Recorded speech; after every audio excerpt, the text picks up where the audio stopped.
باب میں انتہائی بھیانک جہالت موجود ہے۔ ایک ہے صرف جہالت کا ہونا، ایک ہے کہ ہمارے معاشرے میں انتہائی بھیانک نوعیت کی جہالت کہ اس کا میں ادراک بھی نہیں۔ صرف میں دو مثالیں دیتا ہوں آپ کی، جس سے یہ اندازہ کرنا مشکل نہیں ہے کہ یعنی ہم کہاں پر کھڑے ہیں۔ ایک شخص ہیں، انہوں نے کوئی نقد کیا اپنی طرف سے کسی کتاب پر، اس کتاب کا نام ہے شرح السنہ۔ اب وہ یہ جو سنہ کا مفہوم آگے بیان کریں گے، جس پہ ہم بات کریں گے، اس موضوع پر ایک کتاب ہے شرح السنہ کے نام سے۔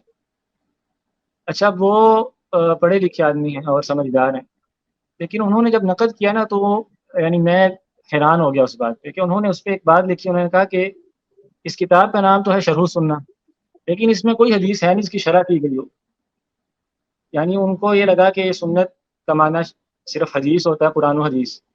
تو اب شرح السنہ نامی کتاب ہے تو مراد کی حدیث کی شرح ہونی چاہیے، جیسے فتح الباری یا دیگر کتابیں، تو اس میں تو نہ حدیث ہے نہ ان کی شرح ہے، تو یہ کیسے ہو گیا؟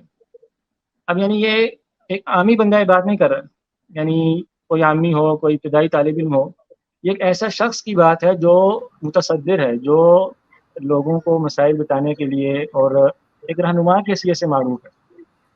تو یہ بہت گمبھیر بات ہے۔ اچھا، اس سے بڑی بات سلمان بھائی، ایک یعنی کیا صورتحال پیش آئی جس نے مجھے یعنی آپ کہنے پریشان کیا خاصا۔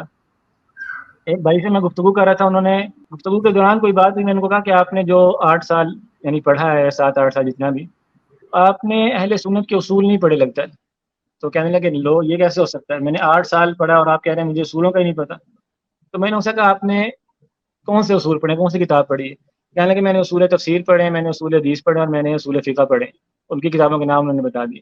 یعنی یہ بات جو ہے نا، یہ صرف یعنی بیان کرنا بھی مشکل ہے میرے لیے۔ ایک طالب علم ہو، اسے کہا جائے کہ آپ نے اہل سنت کے اصولوں کا نہیں پتا، اور وہ ان اصولوں سے سمجھے کہ یہ حدیث کے اصول، تفسیر کے اصول، فقہ کے اصول، یہ چیزیں مراد ہوتی ہیں اس سے۔